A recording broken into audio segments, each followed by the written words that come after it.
Alrighty guys, thank you for sticking around for the end of day webinar today. It is November 1st, 2017. Great start to the month, guys. 3 trades, 3 wins, 2 longs, and 1 short. And I know a lot of you guys are excited and anxious for me to go over the trades in detail as I always do at the end of the day. So let's dive right into it. First of all, guys, just remember that the last few days leading up to today, it's been a little bit on the slower side. So we've been kind of scaling it back a little bit, which I've talked about recently, how important that is to stay patient in between the trades and protect your capital when there's no good opportunities. But as you can see, when the opportunities are there and you can identify the patterns and get in before the herd, this is what I would call, like a natural home run trade on XNET. And we talked about that last week, is where, my idea of a home run trade doesn't mean that I pile in a ton of size and I hope that it works. It's letting a winner run. And this is like one great example of where you can get 7, 8, 9, 10R on a mere 15 cent risk with a trade like XNET. Before I dive into XNET, which is still running through highs from our buy at 978, let's go over the first trade today, which was SKLN. This was actually a fairly straightforward trade, guys. SKLN has a huge history of gap and fail. Today was really no different. It gapped up. I didn't think there was enough meat on it right off the bat, so we kind of just let it push up a little bit. It tested 50 a few times, showed a lot of weakness up there, rejected once, twice, then a lower high. And my plan was really, really simple on this one. Very straightforward.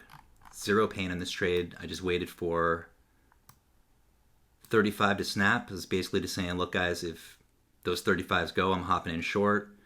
The risk was really 46, so really it was just 11 cent risk, but to give it some room I decided to say 51 just because it was a little whipsaw, a little whippy back here. So really it's probably like 11 cent risk, but to be fair I did say 50, so basically 15 cent risk. My final target on this trade was going to be 195. But I kind of lost my patience going into lunch. It kind of bounced off 2, so my best cover was 202. I took the rest out at 205, and some of my early covers were in the 215 to 18 area. So really good start in SKLN. That was the one and only short today, which led us to our next trade on LBIX. This was a long trade. This is a interesting chart. It ramped up pretty early on volume. As you guys know, I don't chase momentum. I like to wait for clean setups where we can minimize the risk as much as possible, and ideally usually get in before the herd, able to maximize our reward and minimize our risk per trade. So LBIX was not really an unusual chart. I was watching, the 205 area. That's where I started to kind of base out after the run up. I did note pretty early on today that there was clear resistance on the daily chart at around 220. And so, you could definitely, if you really want to take a chance, I don't recommend doing this, but you can obviously scalp off the 220 area on the short side. But I think that this was just a bullish chart.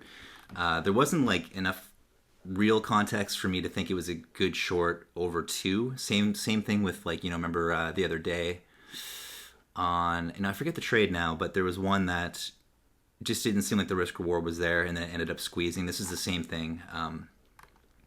But basically, I was watching for 205 to hold, and when it snapped 205 support and then bounced right back up over, I basically was trying to get long 208 to 211, and I got filled at 211, but I didn't get the fill at 08 on the bid, so I was trying to get basically twice as much size as I had, but still ended up working immediately. So again, this is using our timing points and just using our classic chart patterns, the ones that work repeatedly over and over and over again for us. And the point is, guys, is that if this trade doesn't work and we're long 208, the risk on the other side, 211. The risk is fairly low. I'm pretty much risking off 2. In this case, actually, 203 was my risk. So, not a lot of risk there, 8 cents per share or so. So as this one ramped up, we just did our usual, shell out the shares into the momentum on the offer. I sold 237 some at 222 if I remember correctly, then 237, 243, and then I gave it a chance to see if it could really work for us here. I was trying to let it kind of hold that higher low and see if we could just break through high day. And it didn't quite go, but we had such a good average price, I decided to hold on to the last quarter and just sort of let it chop around. We gave it a chance to give the full cup and breakout. But on this point right here where it broke high day and didn't follow through, I went ahead and sold more right there, and then the last of it at 220. So overall, a really good trade on LBIX. We gave it every opportunity and every chance to work. An excellent low-risk entry point as usual. And as you guys know, as usual, I was explaining this trade well ahead of time. My bias was on the long side the whole time pretty much. It was just a matter of waiting for a good trigger point, and this is like an example of where, a good trade that's just going to work pretty much right away for you, and the risk is low versus the reward. Now, sometimes this might give us 3-4 R, basically meaning 3 or 4 times the amount we were risking on the trade, and sometimes this may actually end up continuing and squeezing through with all the early shorts, and next thing you know, it's 5, 6, 7 R. So I was talking recently about how home runs happen. Let's move to XNET, XNET. So the way that they happen for me is, and look at this thing still running. I'm actually embarrassed that I only got 8R in this trade because I should still be in it. I'm just going to take responsibility and say today was a great day, but I should still be in this trade. I sold a bit early, and so we'll talk about that. But this was a really good trade, guys. We got in this trade, and looking at this chart, we got in before the breakout. We identified this pattern early as possible. Now, the thing that I wanted to go over with you guys was, remember how I was interested in the chart, but it wasn't quite a buy for me. I was being really patient to wait for that point where I thought it was finally safe to buy it. So you can see here, there's a few things to take away from this one. One is, if you go into some of your bigger time frames, take a look at like your 15-minute chart, for example.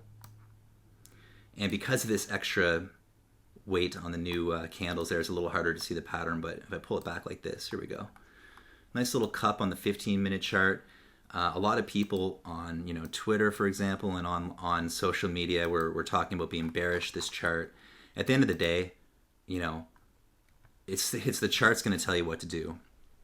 I could be bearish on this all I want, but if I see a long setup and a signal that's going to trigger a trade to make 5, 10 R, of course I'm going to take it, especially when the risk in this case is only 13 cents per share with a buy at 9.78. So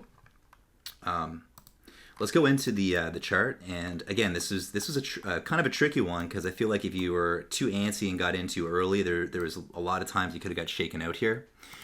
So this was my top watch going into 2 p.m. mostly because,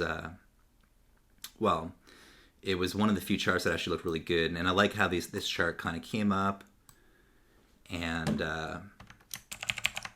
tested resistance, and then it came all the way back, sort of dip below view up, and then consolidated for the day.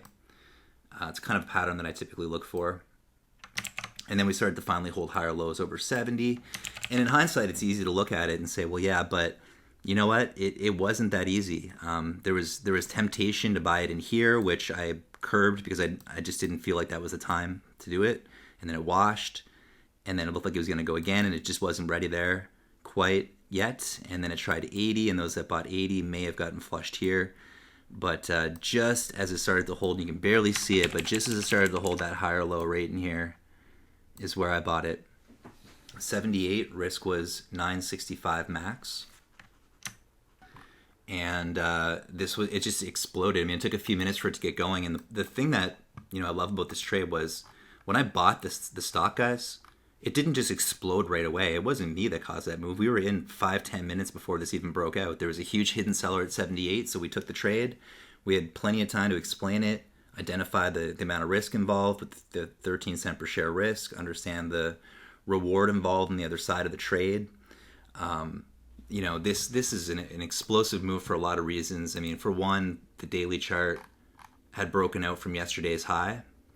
If you zoom out your weekly chart, there's a little bit of a gap in there, and there's just so much going on here. And again, where there's a big chart, there's likely to be a lot of shorts. But when you see that long setup and the trigger is within 15-cent risk, it's worth the risk. I mean, this trade, I would take it every time. And even if you take a stop out 3, 4, 5, but even 5 out of 10 times, it's not even going to come close to touching the profit you make when this breaks through and turns into an explosive home run trade. So let's talk about the home run trade, because recently I've been trying to sort of curb the idea of trading big. Our friend Ghost Robot in chat posted some really great results on his trading from this month. He joined us a couple of months ago and took the slow, steady approach, which we recommend. And so here is his post from yesterday. Basically, the reason I'm bringing this up is because he started, this is a very common story for a lot of traders, like a lot of traders. So, started trading 2 years ago, blew an account within 6 months, paper traded for about a year, and then went live again in July, found our chat room. And obviously the risk management techniques, the setups and patterns that we play, the patience, the discipline, and the risk management was really what did it for him. It helped him really get into some consistent trading. And he did post his results for this month. And of course, they're not huge, but this wasn't actually the really the best month in terms of momentum, at least in the second half. But, each week he finished green. And I'm not sure what he did yesterday, but overall, this is a huge step forward for him. So, and it's all a result of just slow and steady gains and not trying. Notice how his red days are not huge. He's not really putting on. This is the way you should be looking at it, is your average losing day can be recovered in one regular trading day. Okay. Or like the second week, he was green almost every day, actually. And then the third week, he had a small red day on the 16th and the 17th. And then that was all made up for within 1.5 trading days, basically, and then he finished green for that third week. So this is a really good example of the approach that I think newer traders need to focus on. Is not trying to size in huge and risk 40% of your account for one trade.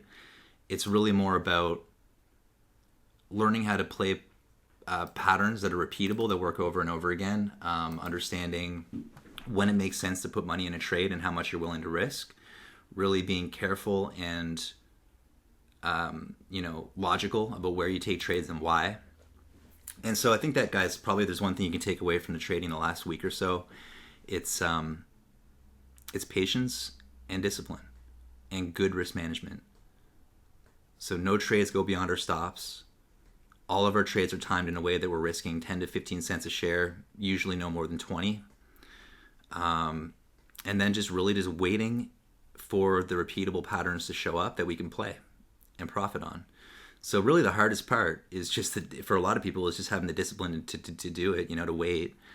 But any professional trader will tell you that waiting is the most important thing. It's just waiting for the opportunities. They don't come every day. They don't come every minute. You can't be in every trade that's moving. But when a trade lines up that matches your system and you've seen this repeatable pattern over and over again, you have hundreds of examples in your trading journal that I hope you're all keeping, that identifies the trade as a good risk-reward outcome, then yeah, you pull the trigger on it, and you're comfortable with the risk. And this is how home run trades happen. It's not because you take massive size on this trade. It's because you're in a situation here where we have a setup, and it's one of the better looking charts out there. So I'm basically looking, as per usual, after 1 p.m. for the best chart that I can find. And whatever chart that I find that comes up is what I would presume to be the best setup in my experience of 11 years of trading is the one I'm going to be looking at. So usually I have 2 or 3 on my screen, and I'm just looking for which one has the volume coming in, which one is the most probable pattern, which one has the best big picture outlook on the daily charts. And then just look if there's a setup that we can play with the low risk entry. And, maybe 2 or 3 out of 10 times, this will stop us out for a 13-cent loss or something, which is very, very minor. But 7 out of 10 times, it's an explosive multi-time frame breakout, which led to, for me, a 7.5 R trade. But ultimately, this actually went quite a bit higher. I did not think it was going to get past 11 today, so I didn't use my typical exit strategy that you guys know for the last 1/5 of my shares, but anyways, the entry was 978 back here before the move. We had about 5 or 10 minutes for anyone to get involved who liked the idea. And typically, again, I don't recommend just mirroring my trades. You should always have a reason to get in the trade. Take responsibility for your own actions. But if you like my idea and you want to trade it with me, by all means, this is a trade that I'll take every time. And the outcome of this trade is not typical, but in terms of how far it went. But going back to the point about how home run trades happen, it's really just a matter of taking the usual trades that you always take. And I think what needs to be focused on is just making sure that you're at least keeping something on, whether it's 1/5 or 1/4, until you really have a reason to sell.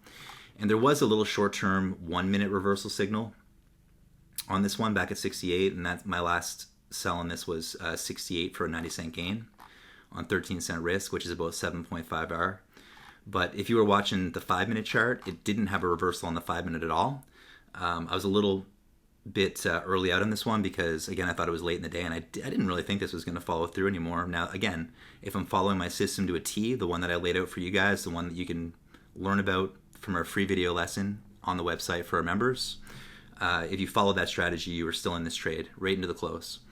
So, guys, I hope you enjoyed the recap today. Awesome start to the month. 3 trades, 3 wins. 2 longs, 1 short.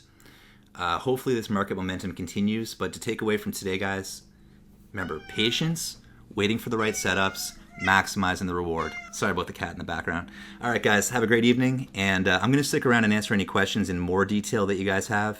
But I'm going to wrap up the webinar here. Thanks again, guys. Have a great night.